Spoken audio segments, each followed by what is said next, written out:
Hi, this is Scott with SLP Impact, and today I want to talk about a not so serious but very important topic, and that's procrastination, or ways in which we can borrow ideas from the business world and the productivity world to make our speech pathology job a little bit easier.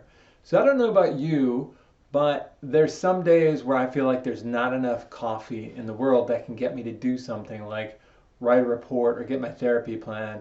And let's not even mention our Medicaid or progress notes and the amount of time it takes to get those things done. But the question is, what are we actually saying when we saying that we don't want to do things? And the answer for us comes largely out of the research of executive functions. So not only is the business and productivity world leaning on our field, but we can also borrow from this brand of research and studies to see how we help our students and basically how we help ourselves.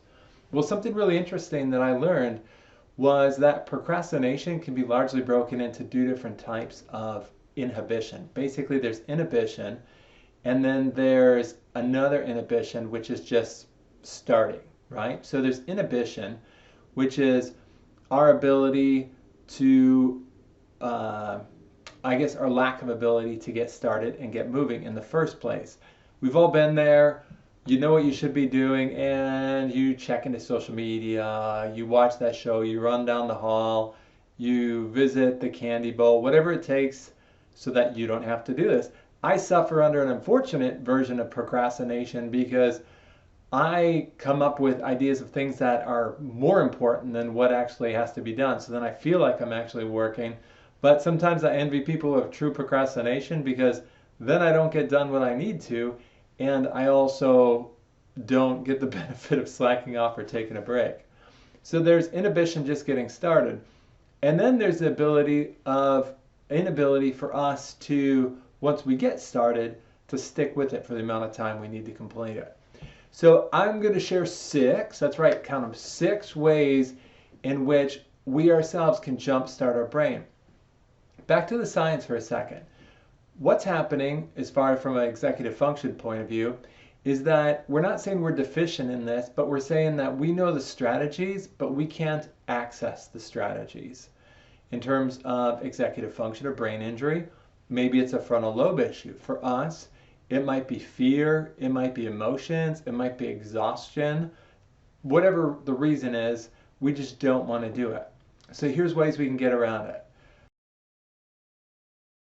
First is that we can make it first. And what this means is that as we go throughout our day, we lose resolve and we lose willpower.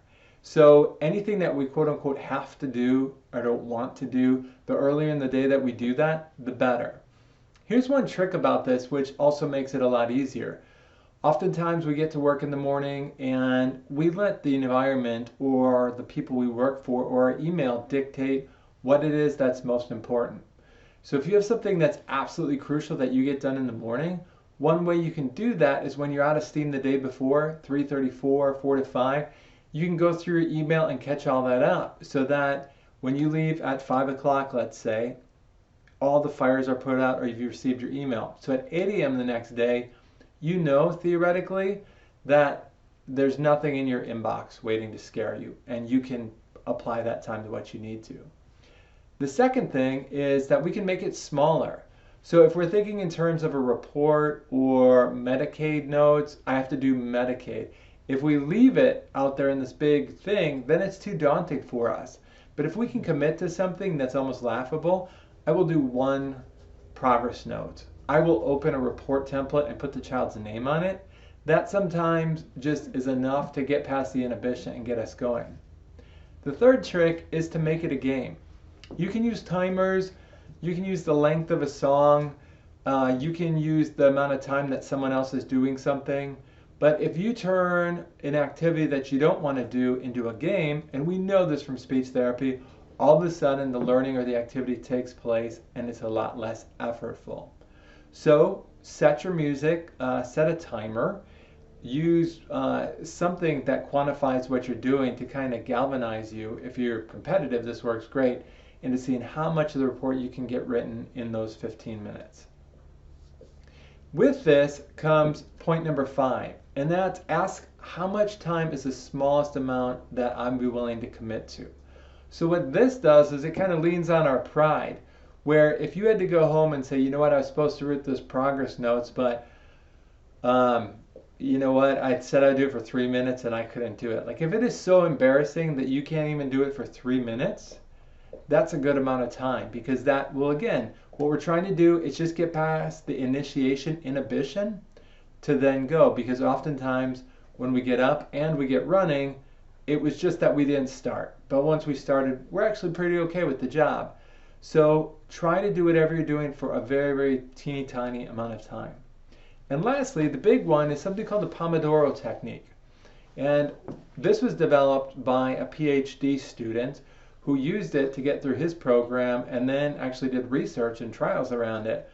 And what it looks like is you set a timer for an amount of time, 10, 15 minutes, a break of 5 minutes, and you repeat this several times. So as an example, in 60 minutes, you'd be working for 15 minutes, off for 5, working 15 minutes, off for 5. This seems counterintuitive, right? That it's actually breaking up what we're doing. But the truth is that if we're having trouble doing something for a long period of time, that these minor brain breaks actually give us the durative ability to stick with it for the hours that are needed if it's something bigger.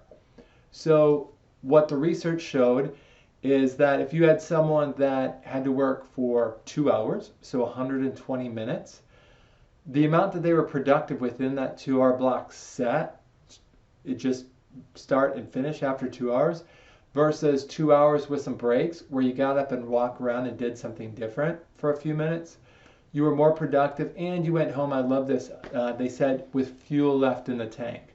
So could you hammer through a report for 3 hours? Absolutely. Maybe you don't get it done though. So what if you took 3.5 hours and took some breaks to take a walk around the school, to eat your afternoon snack, or to eat your meal in the middle of it? They've showed that you will get the same amount of work done and then afterwards be a little better. So there's 6 ways to get us up and running, to start the things we know we have to do but may not want to. And once we get going for the things that take a long time, ways we can break it up so that we still go home healthier and happier. Check out some of our other videos on SLP Impact and download resources below this video on the website slpimpact.com to help you with your productivity and things related to the videos. Thank you.